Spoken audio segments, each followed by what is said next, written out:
for today, or go solid just wheelhouse strats the whole way through. And throughout the competitive League of Legends history between CLG and Dignitas, I remember Dignitas bringing out a lot of their strategies against CLG. It's kind of a testing point for Dignitas saying, you know, this is the team they prepare for. It's always a little bit special when Dignitas plays CLG because, I mean, Ascar likes to say it's just for the trash talk, but there's also a lot of emotion there. Well, you know you're going to get a long game out of it, so you can definitely stretch things out, try a few different things, and know you're going to go to the late game still. Lee Sin and Sona banned out, so a few targets there. Crumb's not getting a favorite in the jungle, and Shen and Twisted Fate is the globals getting taken off already. Yeah, and if we remember the last victory Dignitas had against CLG, Dignitas was out-roaming them and just outpacing them, forcing fights before CLG was ready for that. And that's exactly what Dignitas' bans were for there. Getting rid of the Shen and the Twisted Fate will give Dignitas potentially more of a roaming advantage. I think Nocturne's actually going to be a fairly contested pick here. That's what Big Fat LP has been maining, and that's also what Crumbs uses frequently to create fights for Dignitas. It's been a big one, especially in the late game. The denial of vision in the fights has been used in such a great way that it really turns the tide of what you think is going to be just an uh-oh fight we've seen so many times happen. And it's the strangest thing because Nocturne, when you think about him, does not scale well into the late game because just his itemization steroids and the way he needs to just basically do a bunch of damage and tank never works if you're getting a bunch of farm on Nocturne. Which is why Big Fat LP's Nocturne has been so successful because he plays him as a full tank early game gank threat, but then just late game vision denial. That's really all he tries to accomplish, and it works great for CLG. I like to see that, you know, it happens with other champions too. Lee Sin becoming a utility one that doesn't scale that well into the late game, but still used in the same fashion. Here's another one, Zac, being played a lot more in the top lane yesterday, also locked in for Counter Logic Gaming. This is something that we haven't seen much of from CLG. It could very well be Nien or Big Fat on that champion because as far as I'm concerned, the top lane Zac has actually been more successful lately than the jungle Zac. Earlier on in the North American LCS season, we pretty much saw Meteos and a couple others just jungling it all the time. But if we look over into the European LCS, especially Wicked, you see a lot of Zac in the top lane. Recently, we saw Psycho Sid doing it as well. I'd expect CLG to maybe run that in the top lane, depending on what Dignitas does. They have that flex position now. I like that pick. It goes back to teams being able to throw out the ambiguous, where are we going with this kind of strategy in the beginning, when lately it's just been, we'll take what you play. That's our strategy for now. We see so much of that now, and I really wonder if this Vayne's going to get locked in because we saw Cutie Pie always talking about how much he loved Vayne, but he says he doesn't have the mechanics for it, and of course, Dignitas does that. They always wait to do those picks and swap around as many champions as possible. Well, he's got a safe Lulu. Maybe he'll still go for it. Maybe he's like, all right, we'll see what their picks are. Cutie might be able to get it. Yeah, and that actually, those two picks tell us that Dignitas is going to have to fit in a decent amount of damage into their next two spots. Nunu, even though he can dominate with counter jungling early, is very much a support tank coming out of the jungle, does not create any damage threat. So oftentimes that'll just buff up I'm a Cutie Pie's AD carry, but it also means if Dignitas wants to play this smartly, they're going to have to make sure to fit in damage a little bit more in the top and mid lane. Scarra still has quite a choice of what he wants to go on. Himself hasn't been playing Diana too much lately. We've heard of the all-in, kind of not really allowing Shifter to play it either. So maybe that's why they're staying off. But CLG's picks to hover over, going green. It ain't easy being green, but they still want to try it. And Chouster may be going for that Thresh. It's always an adventure when we have Chouster on Thresh because he can make a lot of good plays. You can talk to every CLG fan and they'll probably give you about a 50-50 answer, whether Chouster has learned Thresh or whether they say, I have no idea why he is still playing Thresh because he has had some really poor games on Thresh, but he respects the champion and he's put so much time into learning it instead of falling back on his Janna and his Lulu play that he learned from the Season 2 support time Chouster spent. It is another pick for CLG saying we're going back to it. They have one hell of an initiation as well with the team they've shown, and making it all the way through is Scarra's Kassadin once again, and that's a pretty big counter to Ori. You just rift out of that command shockwave whenever you want. At least once he gets to level 6. Once he gets to level 6. It becomes very difficult for Link to deal with him then because he can maneuver around the giant Orianna ball, which normally you can use as that huge zone control in the lane. Scarra did not get out of the laning phase well yesterday when he played Kassadin. Right. I heard somewhere that that is not even Kassadin. So I want to finish the point because it was a cute comment I saw on Reddit. They said he was going for the CS anti-record because he had 25 minion kill, 100 minion kills at 25 minutes, Right. which Skara was like the record holder in North America previously. He's had 300 at 25 minutes before. He did not have a good game there. And this gets pretty cool if you guys remember back to MLG, Skara bringing out the 8 double kills with his Master Yi, and which is just one of those, as I said, champions that makes you want to pull your hair out in mid. And this is round 3 for Skara on Master Yi. One great game, one not abysmal game. Right. That's probably a little too harsh. Just not very good game. And now it's game on again. The struggle when you run Master Yi is getting enough upfront damage so that when he enters the fight, he can get the kills, because APE never works as first one in. He can't do enough damage to get any of the resets and take on the rest of the team. And since they've picked generally low damage elsewhere and not even a Graves like you normally see for an APE team, they have to find a bunch of damage here in the top lane for Kiwi Kid's last pick. I was going to say Renekton. I hate you, Cutie. No. If they go Renekton, it's something he plays. They also need a little bit of meat. Crumbs is he always goes tanky. He likes his Locket from even the summer, or Spring Split rather, but we'll see what they go with. Yeah, the sky's the limit right here for Kiwi Kid, actually. Just because he has been playing a lot of different champions while trying to get his game back. Kiwi Kid has been slumping hard this entire split. There's no doubt about it. He's got to find his niche right now, and it could start in this game. His last one is onto him. It doesn't look like there's too much communication really going between the team. It is Patoy's pick. You see him on your screen right here. They've known what they're picking for about 20 seconds Right. now. Oh, do it. Yes, we've seen this be switched back and forth as well. I heard that. I don't know if you guys heard it over our mic, but Skara just laughed. You saw Patoy laughing. These guys know they're kind of going high risk, high reward with this. Yeah, I mean, it's obviously reset central right here for Dignitas, but they don't necessarily have the upfront damage. So this means that they have to focus single targets and then go for a reset off that. They can't hope for the pentakill reset. They need to go one after another after another. And that means if CLG fights together and stays smart with their shields, they're going to have a really good time. If Link gets farmed on Orianna, he's going to be able to prevent a majority of the Dignitas resets, and I think CLG would have a big edge in team fights. And we've actually, going back to CLG, we see Nien picking up that Jarvan again back in the top lane. If he goes for his Hydra build, we haven't seen this in a little bit. He had a really successful Jarvan game earlier in the season, and that's just the lane domination he's going to try to put over top of Kiwi Kid. They swapped it back at the last second because they're fooling with us. Yeah, they did. They put Nien right onto that Zac. So we did say it had better results towards that top lane as well. You get Zac a little bit more farmed. It's kind of like having old Olaf. It's like, why put him in the jungle? You get him tons of cash in the top lane and get him rolling. But same situation there. Also, we've heard teams like, even Meteos say, who played Zac 5 times out of 5 in the first week. It's kind of a soft initiation before 6, and you get a lot more tricky initiation from Jarvan and that lockdown from the flag toss. Yeah, they're going to be able to wombo combo those initiations, and maybe we'll see the Ballista combo with Orianna, Zac jumping in and comboing. That's not seen as frequently in competitive play anymore because people are so used to that threat. As soon as they see a Zac going in, specifically with an Orianna on the game, they will split up into multiple spots, but we'll have to see if CLG can pull it off in this one. We are about to jump into this match. One thing I always like is the Lulu to Zac pick, always polymorphing him before he can jump. It's one of my favorite counters. We'll see if Patoy can get himself into the game. He's been known to really have that positioning with his Lulu and the safety of Cutie Pie there. So on to the match. We are into week 7, day 2, as we finalize this one here in the North American LCS for the summer split. Counterlogic Gaming to take on Dignitas. Some pretty awesome compositions being brought out here, and we'll see what Dig can do versus CLG. And right now we have the rare red elixir start coming from Kiwi Kid, so he's really going to try to get an edge on Zac early on in this lane. But before the laning phase goes on, we got these level 1 shenanigans. Well, the Nunu is going to want to be able to counter as much as possible, so Crumbs doing his own thing just for now, getting those wards down, and a very nice early ward place down here by Dignitas. What leaves Patoy in a pretty scary spot. Patoy is going to have to make a long walk home, but I think he's going to be all right just because he knows exactly where CLG is. And this is actually an incredibly sneaky ward that Patoy's been able to place here.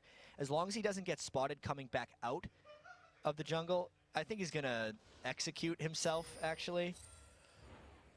Here's Skara laughing in the background. Oh, no. Oh, no. He's free.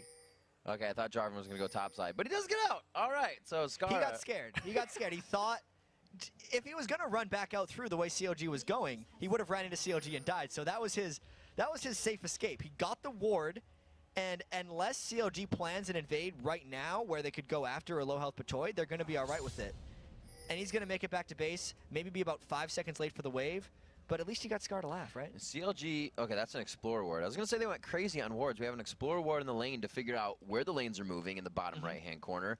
They put down 4 or 5 wards to start that off to the 2-3 of Dig. And double lift on Vayne is usually a pretty fearsome thing to go against. They don't necessarily want to lane that 2v2. Even though double lift often goes into a 2v2 lane on Vayne, it's not the ideal matchup, at least early, until he gets a Vamp Scepter and a few items. So we do see those lanes swap. This may mean the turret's going down fast as well. During the Cloud9 game yesterday, we actually saw the junglers act a little different. They went to the 2v2s instead of the 3v1 lanes. We've definitely seen a slight trend away from the quick 3v1 turret push, at least yesterday. Maybe a little bit more farming. The teams are adapting a little bit, as well as soon the turrets will have armor on the next patch that we're going to be playing with early on in the game. So it's going to be an adjustment they have to make anyway, and they're going to it a bit early. So what's the point of a Yi in mid here? We see him just alpha striking the lanes down. Is he keeping her at the turret, or does he want to roam right away? Right now, Scar is just obnoxious in the lane. There's not much counterplay to that. Yi just alpha striking a creep, getting the bounce to Link, and then moving on. Scar is okay just farming up and trying to get as much harass on Link as possible with alpha strikes. And then whatever harass he takes, he's just going to meditate out of it. So it's a pressure-free laning phase for Scarra. What he has to be worried about is the gank, since he does shove the lane when trying to put in his harass. Both lanes getting the same treatment right now. Kiwi Kid is backing off quite far. Same with Nian in the top lane, and there we go, Jat. It looks like it's going to be back to the 3v1s. So the slight trend away from it, remember how we did that whole thing? Don't listen to what we say. We're just fooling with you guys. This is very quick turrets for both teams. Not even contesting.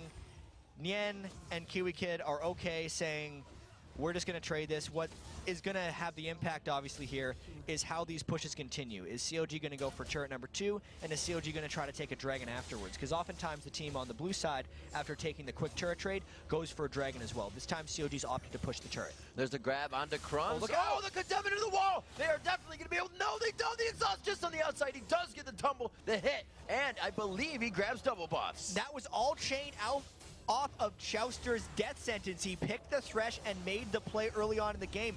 Having double buffs on Big Fat LP and double lift makes this roam down from Patoy even more difficult. That is a fantastic start and the best member of CLG to get the kill. You got to give credit to Chouster there. That's really the first time we've been down there for the hook, but the first one he throws gets the kill on the team instead of taking his team out. Yeah, and we know how much threat you lose if you miss a Thresh hook. The enemy team can just pounce right on you, so you got to be careful with the way you throw these things. And he made it count. Crumbs debuffed at the moment. Looks like they are getting their own pink wards down. They realize this jungle is going to be pressured. And I have to remember that CLG says, you know, a lot of their early game warding, a lot of their early game strats comes from Big Fat watching demos by himself over and over again. He tracks the enemy junglers very well, and that's why he spends most of his time roaming around hoping to run into the other jungler. He doesn't necessarily want to farm that much. He wants to fight and gank and get his lanes farmed, and then give his jungle to his lanes later on in the game. Kind of like how you used to play. What can I do to cause chaos, but not really kill anybody? Yeah, I farmed way too much. I'm gonna be completely honest with you. I stole way more farm than I needed to. 5.5 onto this one. It is 1,000 gold lead. A very nice job with the turret down and first blood in favor of CLG. They look to give Scar some pressure in mid. He's quite low on mana. He has the ignite down. His flash is up here as he gets towards the turret. I think he's going to try and get the meta thing. Oh, he flashes the toss. He baited that out. But that Orianna pass is picking up the kill on the auto attack. And that's exactly the danger that Scar runs early on with that APE, since he's pushing the lane with his alpha strikes. Soon as he went to harass, because he had ran out of wards, Link and Big Fat LP were able to turn that around. They waited just long enough for Scar to feel safe in that one. And then as cute as Scar was with his meditate to bait out the flag toss combo, he didn't clear enough distance to escape Link's auto attacks. Very nice job by Link as well, controlling the CS in lane. So that's even getting Scarra into his, I love CS, I need to catch up kind of factor. So his aggression kind of got him a bit in the butt there real quick. 2-0 now as the kills are coming in quick for CLG. One to the bottom, one to the top. They continue on. And we're looking at Cutie Pie right now. He rushed the tier of the Goddess, which I would not recommend on Ezreal, only because it takes away your early game power substantially. If he looks at Doublelift right now, Doublelift will destroy him in a fight. So I'mACutiePie needs to spend the next 10 or so minutes farming before he can become impactful. He did the tier early because he wants to get it stacking, but you sacrifice a lot of early game presence. We see the early boots here coming in from Scara, working pretty much solely on that Alpha Strike, getting in and out of the lane, like you said, tagging Link when he can. So we'll see if he still becomes a focus, as he's kind of just thrown his money into trying to keep that lane going for himself. So the roam may not be there for him. CLG still putting pressure in this bottom lane, and I don't think they're going to get much help besides Crumbs here. And Link is a rock in that mid lane. That's why CLG doesn't have to worry about him necessarily right now. What they are doing, though, is they're getting back a little bit to this protect the Doublelift thing, specifically because they know they're against a full assassination composition. Protecting Doublelift on a Vayne is going to be CLG's road to victory here. Playing it calm, cool, and collected. Counterlogic Gaming working off a few of Scarva's cooldowns, knowing they can approach the turret and do some damage and walk out nonchalantly. Crumbs here to add a little bit of pressure, but he's level 4. There's a level 7 in front of him as well, so they got to be careful with these ultis. Yeah, I don't know where Crumbs has been most of this game, if we're thinking about it. He died early, just getting those double buffs gone, and he hasn't been able to bounce back. If you're picking the Nunu and not getting early jungle control, in fact, even getting invaded right now, you need to do better than that. Big Fat OP is abusing Crumbs in the jungle right now, and Dignitas needs to make a play to get it back. Looks like they will be doing that. The pink ward they placed earlier was taken out and replaced by CLG. A good grab flay, causing the arcane shift coming from CutiePie. So they are out of this fight for now. But you look at that top lane, Nian's about to hit 7. Kiwi just hit 5. There's been a discrepancy here. CLG is winning on all fronts right now. Kiwi Kid still hasn't even used his red elixir, but he's down 20 minion kills to Nian. And as you say, 2 full levels now, but about a level and a half worth of experience. Not to mention the turrets have been traded, but you look at the lane positioning of CLG, and they're all pushed up in the lane, making Dignitas react to them, and CLG is substantially out farming. That loss of double buff in the beginning had to have hurt Crumbs. You counter jungle with Nunu. His jungle has been the only jungle he's looking at right now. Yeah, and it's not even his entire jungle because Big Fat OP's Jarvan has just stolen his blue buff, giving CLG double blue buff essentially when you look at now Jarvan and Orianna wearing it. And Yee's gonna like that. Yee is kind of somebody who would like to have that blue buff. He would love a blue buff. It helps him so much. Alpha Strike is damn expensive. At rank 4, it's 90 mana. It goes up in mana every time you rank it as well. So Scar's mana costs aren't getting any easier. Trying to go in. You can see there isn't much pressure back from Link here. Actually, he throws that in. Link leveling up the W on this one for the damage. He has 2 in the ball, leaving the shield for last. So he looks to burst Scara out of lane there and make him use his meditate. And I think it's just the extra little bit of speed that Link wants, at least early on in the game, because he knows the only way he's killing Scara, I think, is if he gets the gank from Big Fat OP. I'm throwing this out. Anything can happen here in this CLG versus Dignitas game. This Dragon as well, 9.5 minutes in. Chowster looks like he can fend off a few, but double up to him. Okay, force the flash down by Tribush as you see Chowster walking onto your screen now. Those two getting a little bit scary in the bottom, but the hard hats are on. They keep safe, and they have a great dominance over this game right now. And that's a natural progression when you sit with your lanes pushed up the entire time. It leaves the door open for just going off for Dragon. Scar was off farming Wraiths because he's trying to catch up and farm with Link. There's no way he's making it down to that Dragon fight. And CLG adapting to pretty much everything after they complete one. Now moving for the mid turret after Dragon. They've just pushed bottom. They're losing top, but they're allowing Nian to still control that, almost getting mid down. So they're just prepping the next step every time they move. And right now, there's no rush for CLG. They rushed things a little bit against Curse yesterday because CLG had a very strong laning phase, and then when they went for Dragon, it was a contestable Dragon. When they went to invade blue buff, it was contested, and they kept losing team fights. This time, CLG doesn't need to force any of these things because they have the Vayne, Orianna, Zac. CLG will have this late game team fight, so they're going to take the opportunities that are given to them, but I don't think they're going to force it this time. Scara pushed out of the lane. Those opportunities going to be quite hard to force for Dignitas at least. Sunfire Cape almost finished for Nian. And at 66 to 45 in the top lane, the red elixir was never used by Kiwi Kid. It still can be, and it's still going to come in handy. But that was the kill he wanted to try and get. Could be used right here. Throws in. The red elixir still on, and Dignitas looking for a bite there. Well, the Thresh Lantern was there for the friendship save, and Dignitas just spent all that time roaming down. Since Kiwi Kid had pushed the top lane back and Yen was freezing, the smart play for Dignitas was to try to make a play happen in mid lane. But CLG knew it was coming, and they were able to back away. pushing the pressure down onto the double if they get a nice flash frost, forcing the flash as well. So that was a scary bit of damage right there onto Doublelift. I don't think he expected to have that much immediate threat just with the Crumbs roam coming down, but he got a little bit surprised knowing that the Muramana had been completed by Amakuni and he was actually putting out a substantial amount of damage. I was wondering, I was like, was that Crumbs? Is he running AP? But yeah, Muramana definitely taking a nice chunk from Doublelift, enough for the flash at least, and he is going himself for the Blade of the Rune King, something that makes Vayne pretty big force to be reckoned with when she grabs it. I meant to say Manamune, not Muramana. It's got to transform first, but another reason there is Doublelift is actually sitting on 2,000 gold right now. He is very much in Farm Fest, getting a little greedy, and he should probably be careful where he's going because he can actually finish his Blade of the Ruined King when he wants to and get that big Vayne power spike everyone loves. Scarra trying to roam here. Link, the lane has not reset yet, but I think being seen by wards getting pinged out, Scarra returns to mid, so the bottom lane does not find that pressure. And we'll see if Patoy can activate something as he returns to the lane with those two in the bottom. Yeah, Patoy may be able to pull off a 3v2 thing. The thing here is Dignitas has to recognize that Doublelift is way weaker than he will be when he comes back. So they want to get the kills while he's still weak. But once again, it seems like CLG is kind of on top of it here. Knew there's 3, maybe 4 coming down, and are actually giving up a turret because they know they're getting one as well in the top lane. Trying to make these moves. Scarra going down through the river we just saw, kind of looped around and tried to come back down the inside of CLG's jungle. Didn't work for him too well. Good wards all across the map are keeping these teams safe, and what we see slowing things down, which is I kind of think why we're seeing all these turrets. And it's strange because when Dignitas beats CLG, they play accelerated games. When CLG beats Dig, they play slower games. And right now, Dignitas is trying to accelerate this one as they're pushing hard onto CLG, knowing Doublelift hasn't chopped in a while. That's the next grab on to Crumbs. Looks like they may be able to get that third true ball down. The exhaust is onto Crumbs once again. They get everybody in. The wild growth is down. He will be ending after this one, and another one going to Doublelift. Wow, 3,000 gold now without shopping, and he was able to win that 3v3 with the help of his team. Not a good place for Dignitas to be right now.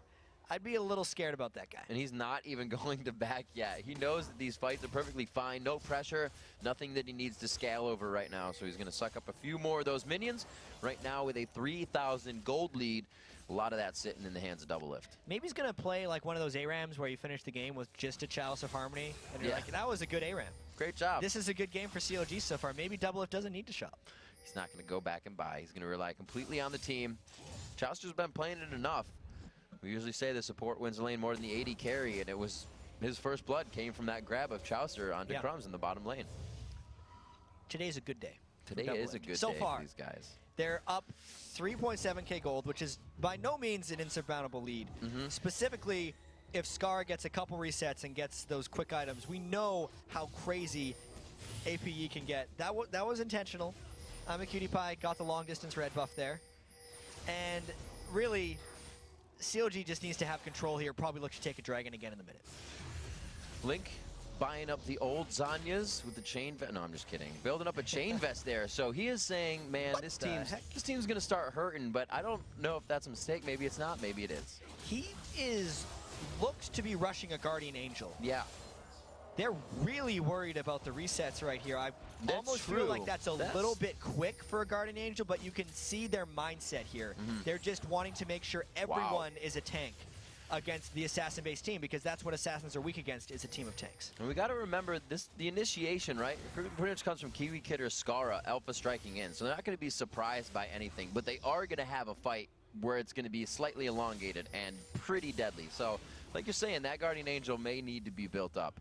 We see the Spirit Stone coming in for Big Fat. He hasn't really finished that core item yet. See how much gold he's sitting on. It's about 400 to the Golem already of Crumbs, and they're making moves. Yeah, and CLG is putting a lot of game-specific item builds into this one. In almost all of Big Fat's games, you will see him rush the Golem Spirit after Spirit Stone, but because everyone needs to have that little bit of extra defense, since it's all about the one person dying, he's building the Aegis before the Golem Spirit. Oh, and Crumbs steals it away! Penance for earlier, and it looks like he's going to go down, but the team is happy with that. Worth it. That is absolutely worth it. Crumbs was 0-2, so he's not even worth that much gold anymore. And that was a rare smite miss by Big Fat LP there. He's been really solid with those. This entire split just couldn't get that one away from Nunu. Finally Crumbs get something back. Finally got it back on that one. Followed the trail in, was able to help the team out quite big there. That gold was going to stretch to about plus 4,000. Stays at that 3.5 mark. We'll see what Dignitas can start to do. The BF sword now on to Kiwi Kid. Cutie Pie almost getting hit up as he offensively Arcane shifts into the fight for some damage. So really Dignitas is just looking for the dives right now, but we got to go back to the importance of that Dragon Steel. Look at how many wards CLG prepped in the Dignitas blue buff and Dragon area so they could secure that Dragon. Very unfortunate that it went the other way, because that was the objective CLG was keying on before making their big play. Now they're a little bit confused. Crumbs getting that blood boil. You see it sticking onto Cutie Pie. The flag toss to help protect the turret here. And CLG is kind of wondering, you know, we had a lot of this early game laning phase, but whoa, this fight team is going to put some pressure on now is what they're thinking. And the fear is there a little bit for CLG now, since they know they gave up the Dragon and the gold isn't as big of a lead that CLG wanted. If they did lose that one member in a team fight, it could just cascade into everyone falling. They're taking it slow and cautious here as Doublelift is on the hunt. I think Cutie Pie saw him there with that True Shot Barrage. So let's consider the, you know, the compositions from both teams. Towards this mark, we are seeing Dig kind of come back and cause fear for CLG. Is this their ramp-up time of that power curve for their champions? I think CLG is still comfortable farming this one out, as they pretty much always are. The transition that CLG has to make will be from getting Doublelift out of farm phase into actually domination, which has been a struggle for CLG lately during their struggles. They get Doublelift farm, he gets a bunch of minions, he split pushes, but then he never comes in team fights. And since he has 75% of CLG's kills right now, the other 4 members of CLG aren't necessarily strong enough to fight without him. Oh, once again, Counterlogic Gaming trying to get into the jungle here, right under the pink ward. It is going to be a run here for Cutie Pie and Patoy. Patoy tries to go back. He says, I might be able to make it. Getting all caught up in the minions on that one, but he's going to use the Wild Growth. Go down on this one, and they are giving these right to Doublelift every time. Link may not be able to make it out of this one. Flash Frost will come back up. You can see Crumbs positioning for the exit of Link, but he just breaks Crumbs' ankles and gets back to his team. There was no way that Dignitas was willing to chase that back into the mob of CLG pain that was coming towards him. So he just put that little juke on, but it was like a juke towards it's like, oh, okay, safety. you got us. The screen, the full team screen. Coming in on this top, or bottom turret, the top of the bottom. Haha, that's what we'll call it. 19 minutes in, 5-0. So these guys have a clean ace over 19 minutes. And this is a pretty quick transition CLG's starting to make now. They may just look to dive on Scar because everybody's here. Nien goes in. He has not even really been threatened yet. His passive has not been popped, so he's more than happy to take that turret damage. Crumb's gonna try to get himself in, and instantly gets flayed out of absolute zero. Command Shockwave locking him down. The death as well. Cutie Pie gets locked up from death sentence on the back line. He had to split with the team. Oh, the flash condemn! He cannot get the last kill. You can't tumble through trees, but it's Big Fat to follow. It's one after the other, a game of leapfrog for Counterlogic Gaming, and they take out 2 before stopping. Nothing in this game is as satisfying as Jarvan ulting someone for a kill, because they just disappear into the Cataclysm. That was a very stylish kill by Big Fat LP, but a very good move for CLG in the context of the overall game. It's just more apparent how difficult it's going to be for Dignitas to get any resets in here, especially once Link gets that Guardian Angel. Nien has a death passive built in. Big Fat OP is building pure tank. Chouster is staying far enough back, and if Dignitas is going to start on a support, they're not going to win the fight. And Doublelift built a Guardian Angel as well, because he's just messing with Dignitas. Oh my gosh. He went back again with near 3,000 gold. That's twice he's gone back with his pockets completely full. He almost didn't get back. He needed help from Chouster on that one. 5-2 is the turrets, which means Dignitas is also losing map vision now. The fights aren't even doable under turrets. This is going to be a tough one. I think this Guardian Angel build is actually extremely suboptimal, but it works very well in the context of what CLG is doing right now. Because they're up nearly 7,000 gold, they're still stronger in straight-up fights against Dignitas if you just removed all the gold the Guardian Angel took, but it's more of an insurance policy for CLG. If this game was close, the Guardian Angels would be a terrible idea, but because they're up by so much, it's actually a brilliant one. Still looking at Nien, he definitely has that passive back up, going very low in the last fight, so CLG can do it again, and right now you can see them going to that split push formation already, knowing they had the upper hand, and they're ready to figure out what Dignitas wants to do to try and make it stop. They need a lot of things They do. to make this stop. At least they have their big items mainly completed. Death Cap onto Skara, Bloodthirster onto Kiwi Kid, which is not your typical Kha'Zix item. You see most Kha'Zix go with the tier for the Muramana, but at least because it's stacking up slower, Kiwi Kid thinks it's no longer necessary. It still means they have to find a way to kill one. If they kill one, they'll generally get two, but they haven't been able to get the first yet. Boom, blobbed in the face. The unstable matter hitting up onto Skara, and that did quite a bit of damage. Yeah, it did a little bit. That's like a half second to meditate. I think he's going to get it back. Yeah. It looked cool, though. It was a blood punch him in the face. It just opens up this dragon for CLG because they had vision of Skara. And this would be Dignitas' gambit, actually, if they decided to go for the Baron.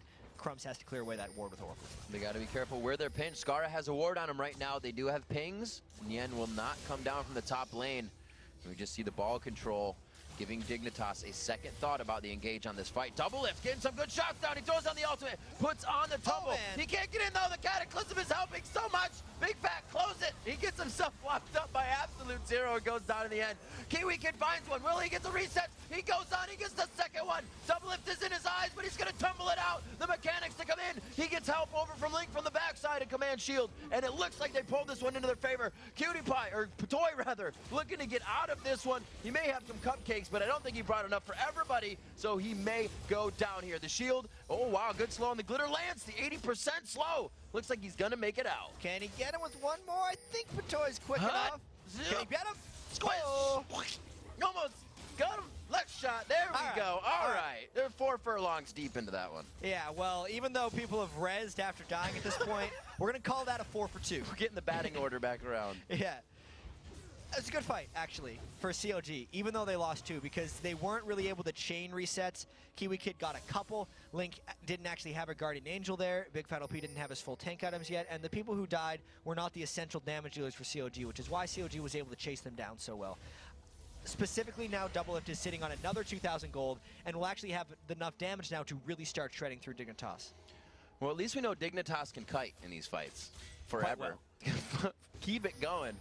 CLG doing a very nice job of continuously getting themselves in the faces of Dignitas. The Big Fat LP Cataclysm kind of hindering a bit of damage throughout the fight, but it was in a kind of an awkward position, so that's the way the cookie crumbled there. But it makes it a 7,000 gold lead, 11-2. The turrets, again, haven't really been moving. It's gone to turrets early game with the 3v1 pushes, and then to a lot of kills with a few dragon focus, and now it's just each team, again, back and forth, face to face when they can find the fight. And to get back to that Jarvan combo that almost was, because everyone on Dignitas moved towards the back of the Cataclysm, it actually stopped Double Lift from being able to hit them because Vayne is not a very long-range AD carry.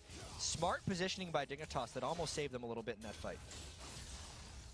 Looks like they still worry about this. They don't want to get caught out. They're definitely giving Dignitas respect here. They saw what Kiwi Kid did last fight. He's going to get that last Whisper next, and he may go down quick, but he will be able to take people out even quicker. So he's still a threat. There is a lot of priority targets on Dignitas. They're all squishy, so everyone wants to just blow them up immediately, which is what CLG is trying to do in these fights. Looking at the CS, 222 to 160 between Nien and Kiwi Kid in that top lane as they even out. Oh, Double Lift's going crazy again. It was Crumbs last time they got hit on by the Blade of the Rude King. Starts the fight off again. And you can see that he is not happy with that on the screen. Well, we had that Did You Know earlier. Champions are worth less gold the more times they die. Yes, and Crumbs sir. is becoming worth less and less as this game moves on. It's kind of like killing a Siege Minion if he dies a couple more times. It's actually not worth everything CLG burned on him there. There was a potential chance to go for Kiwi Kid or Crumbs right there, but they decided to go for Crumbs. The kill itself was not worth it, but since they've gotten rid of the potential Smite Steal threat, the Baron will be. All of the builds, CLG came into this game so thwarting the strategy of Dignitas. The try for early Guardians. Link actually, he got the armor, and then he was kind of like, I think it's all right if I protect Double Lift, who's getting the Guardians. I can still go for the power and utilize that Rabadon's. Yeah, interestingly enough, the more armored magic resist you have, the more effective shields become. Yeah. Just because it's effective health, shields, shield things. Look it up. There's an explanation that I used to be able to do. But Link is still very hard to kill when he shields himself because of that armored magic resist that he's gotten from the Guardian Angel components.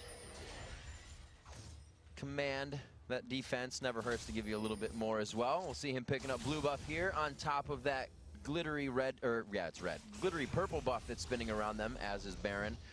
27 minutes as we approach that mark onto this, and it's been quite a quick game for CLG. We said this has been a back and forth for both teams, and again, CLG is turning it into something we don't see from them all the time. Yeah, this one has been very forth for CLG. Yeah, There's no back. There's no back. Especially for Doublelift. He's backed like 3 times this game, and then with 3,000 gold at a time and just picked up a giant item. Now he's got the Vayne damage items as well as just having the unpoppable Guardian Angel with the way Dignitas is behind in this one. I think CLG is just going to push up these side lanes and then maybe think about a tower dive. Last Whisper finished up onto Kiwi Kid. We'll see the team poised and ready here to break into the jungle. Crumbs is going to be seen out here as they kind of waltz on top of each other. You don't really need an Oracles to see them, but they see each other with their eyes. Top lane being focused out here a little bit by Kiwi Kid and Patoy. They're all getting wards in the jungle when really I think they could be focusing on letting CLG fight them in front of that turret and trying to pinch them right here. It's a little bit strange with the ward positioning because this is not the time in the game where Dignitas needs wards there. Right. Dignitas needs wards just outside of their base so they know where CLG is moving side to side. It's like Skara can't even get in to do his alpha strikes. Like we said, this composition was going to be high risk, high reward for them. If Dignitas falls behind against a tanky team with nothing but assassins, the upfront damage isn't there. Oh, could he get it? I was going to say the ball may be going back to Orianna. Nian gets locked down there. They aren't able to grab a kill just yet, but the brute force of CLG allows them to focus on the Nexus while being attacked. Or rather, inhibitor. Yeah, Dignitas doesn't have anybody to go in and start the fight. Everyone on Dignitas' team wants to clean up a fight. You have to have someone willing to start it, and that's what Dignitas doesn't have here. A, because the composition means it was difficult for them in the first place, and B, because they're so far behind right now. And you can see how fast this game has turned from them and how far behind it is. Only one person with home guards. The next buy that came out was a blasting wand from Skara for more damage. Going in, Nian not getting the ball yet. He gets lanterned out, leaving Cutie Pie. Cutie Pie once again, oh no, Big Fat rather, hitting up Crumbs. Going in, the Cataclysm goes down. There's the shockwave to follow. Beautiful flashes by Dignitas to actually kite out of that, but they may lose another inhibitor. And I think they're going to lose an Ezreal too. Maybe even more. Dignitas doesn't have the ammunition to fight back. The box goes down and just misses, but it does zone any type of re-engage that Dignitas could bring in here. Kiwi Kid throwing down the rest of his ultimate, rather, and they back out. And with this Baron buff, though, they might have the regen to just keep pushing. This is how little power Dignitas has right now. Everyone's trying to heal up on the fountain before they fight back. The Lynx, Doublelift's Guardian Angel never got popped this game. These guys have hardly died. 2 deaths to CLG. Eyes on the Nexus right now. The end of the back line to stop anything from going wrong, and it looks like they take it out at 29 minutes in a 13-2 fashion. Skara did not get the resets this game. He's not very happy about that. And CLG really bounced back because they had a very ugly game against Curse yesterday, and this was one of the smoothest games they've had all year. So this is a great start for this day to them. It was one of the games, and you rarely see this, where there wasn't really a stall moment. There was always something that CLG wanted to do, they had planned to do. Usually we'll see them, you know, everybody takes those first 2 turrets, and then nothing happens until 20 minutes. Yeah, they had the decision making this time. It's almost a total transformation for them from yesterday to today because they were maybe it just has to do with them having a lead. You know, if they have the big lead, then they're going to be able to capitalize on it a little bit. And that's exactly what they did. They specifically changed their item builds